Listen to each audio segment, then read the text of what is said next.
মা হতে চলেছে মিঠি। বন্ধুরা, চিরসখা ধারাবাহিকের নিউ প্রমোতে দেখানো হয়েছে কমলিনী স্বতন্ত্রকে বলে, শোনো, আমার মনে হয় মিঠিকে ডক্টর দেখানো প্রয়োজন। স্বতন্ত্র কমলিনীকে বলে, কৃষ্ণ তো আছেই, কৃষ্ণকে দেখিয়ে নিলেই হয়।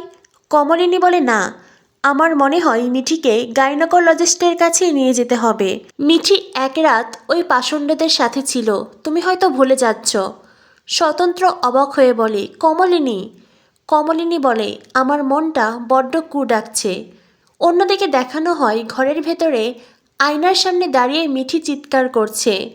মিঠিও সন্দেহ করছে তার গর্ভে হয়তো নতুন প্রাণ এসেছে। মিঠি চিৎকার করে বলে, এটা কি হলো আমার সাথে, কেন আমার সাথে এমনটা হলো? তখনই মিঠি মনে মনে ভাবে, না, আমি তো কোনো ভুল করিনি, আমি তো কোনো অন্যায় করিনি। চিরসখা ধারাবাহিকের নতুন এই প্রোমো দেখার পরেই বিতর্ক সৃষ্টি হয়েছে। কেউ কেউ বলছে গল্পের পিণ্ডি চটকে গেছে, আবার কারো কারো কথায় লেখিকা একেবারে বাস্তবতাকে তুলে ধরেছে। সত্যিই যদি কোনো মেয়ের জীবনে এমন কঠিন সময় আসে, সেই মেয়েটির কী করা উচিত, কিভাবে নিজের জীবনকে বাঁচিয়ে রাখা উচিত, এবার চিরসখা গল্পে সেটাই দেখানো হবে।